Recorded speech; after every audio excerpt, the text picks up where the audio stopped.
Have you ever found yourself wondering why you keep attracting toxic people into your life? Different personalities, different backgrounds, different stories, and yet somehow, the emotional ending always feels the same. You start hopeful, you give your energy, you try to understand them, and slowly you begin to feel drained, confused, and smaller than you were before. At some point, you might have even asked yourself, what is wrong with me? But here's what most people don't realize. Attraction patterns are rarely random. There are psychological dynamics behind who we allow close to us, and once you understand them, you stop blaming yourself and start shifting the pattern. Let's go deeper. Reason 1. You focus on potential instead of patterns. You are someone who sees depth in people. When others notice flaws, you notice wounds. When someone behaves inconsistently, you search for the reason behind it rather than the pattern within it. You tell yourself they've just been hurt before. They're just afraid. They just need someone patient. The problem is not that you see the good in people. The problem is that you keep investing in who they could be instead of evaluating who they consistently show themselves to be. Toxic individuals don't seek weak people. They seek people who will repeatedly excuse behavior that should have consequences.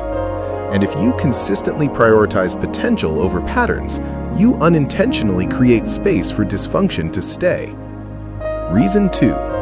You mistake emotional intensity for emotional depth. Some relationships begin with an almost intoxicating level of intensity. The connection feels immediate. The conversations feel profound. There's vulnerability very early on. It feels rare. It feels different. But intensity is not the same as intimacy. Intimacy builds slowly through consistency, safety, and mutual effort. Toxic dynamics, however, often escalate quickly because speed prevents evaluation. When things move fast, you bond fast. And when you bond fast, detaching becomes exponentially harder, even when the red flags start appearing. Reason 3. You over-communicate in conflict. When tension arises, your instinct is to resolve it through communication. You want clarity. You want fairness. You want understanding. So you explain your intentions in detail. You clarify your tone. You take responsibility for things that may not even be yours. But here's the hard truth. Healthy individuals seek resolution. Toxic individuals often seek leverage. The more you over-explain yourself to someone committed to misunderstanding you, the more control you hand them. Because now the conversation isn't about growth, it's about power.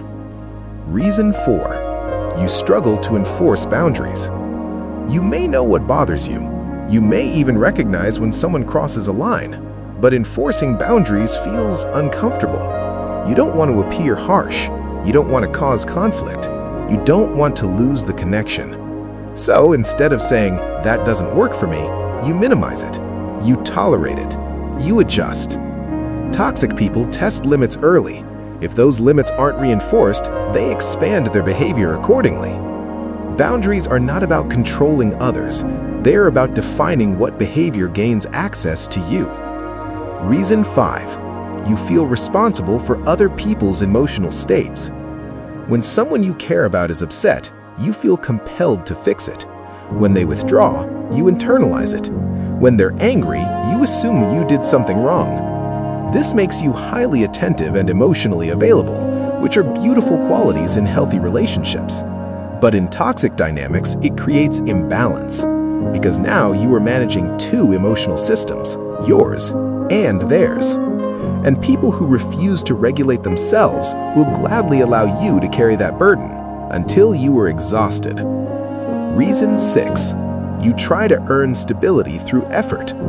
When someone becomes distant, you try harder. When they criticize you, you improve.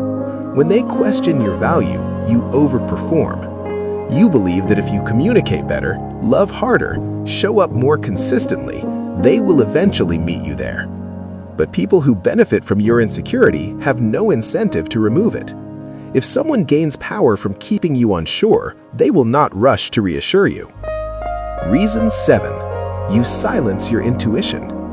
This may be the most important one. because deep down, you often sense when something feels off. You notice inconsistencies.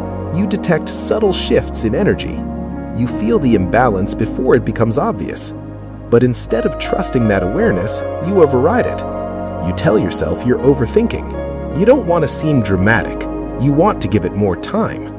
Your body recognizes unsafe dynamics before your mind allows you to admit them. That tightness in your chest, that mental fatigue after simple interactions, that constant state of alertness, that isn't random anxiety, it's information. What this really means: you don't attract toxic people because you're broken. You attract them because you are open, empathetic, and willing to invest in connection. But openness without boundaries becomes self-abandonment. The goal is not to become colder, it is to become clearer. Clear about what consistency looks like, clear about what respect feels like, clear about what no longer earns access to your time and energy. When your standards rise, the wrong people naturally fall away, and the right people don't feel like emotional work, they feel like stability. So instead of asking, "Why do I attract toxic people?" ask something more powerful. Where am I tolerating behavior that contradicts my peace? Because the moment you stop negotiating your boundaries, the pattern shifts, and so does your life.